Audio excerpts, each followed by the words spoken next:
brings that kind of broader connection and conversation globally on AI. It's here for good, and it has to be a force for good too. Prime Minister Modi's focus in terms of digitalisation of public services is an objective I share in terms of healthcare, agriculture and other areas which I know are a priority for India. We're trying to be ambitious on AI and digitalising our public services in a similar way. What we've seen in other periods of revolution and change when technology happens, typically jobs are displaced, but also opportunities emerge. Many Indian companies are in Ireland right now, and many Irish companies are also have presence in India. So how Ireland and India can collaborate on that in the future? There's huge opportunities for the future. Even before the free trade agreement between the European Union and India, trade between Ireland and India grew by 90% in the last 10 years.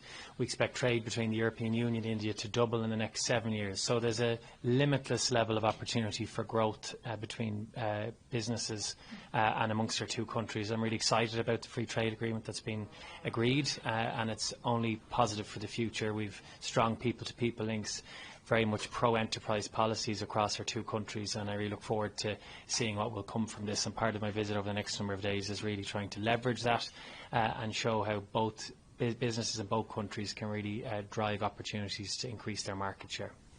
And what are your thoughts on FTA policy?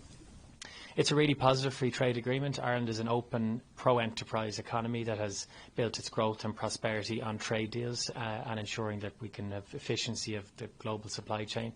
There's huge opportunities from the Indian market of 1.5 billion people who live here, from the goods and services that you produce, but also to see the reciprocal benefits that European goods and services will bring right into India as well. So, it's good for trade. We have a lot of global uncertainty and instability on trade over the last 12 months in particular, and to see two big trading blocs agree a deal lowering tariffs, that only increases opportunity for citizens in both blocs, and 2 billion economic bloc now, and it'll only nurture and deepen ties between the European Union and India, and that's welcome for everybody.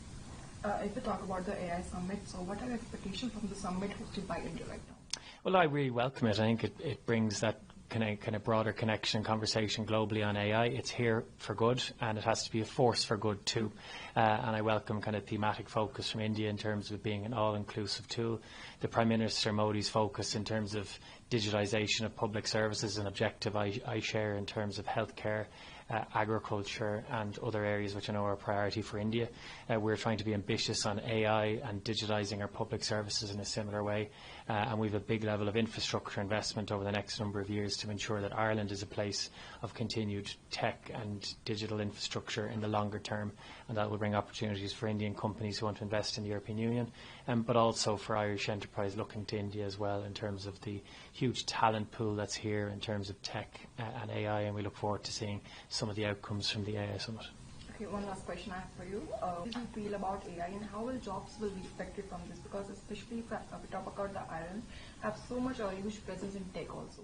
Yeah, look, there's a wider issue and concern that it faces all economies in how the transformation that AI will bring. First of all, in terms of the digitalisation of services and the improved outcomes which will come from AI, and obviously the future of work is uncertain in typical areas. But what we've seen in other periods of revolution and change when technology happens, typically jobs are displaced, but also opportunities emerge.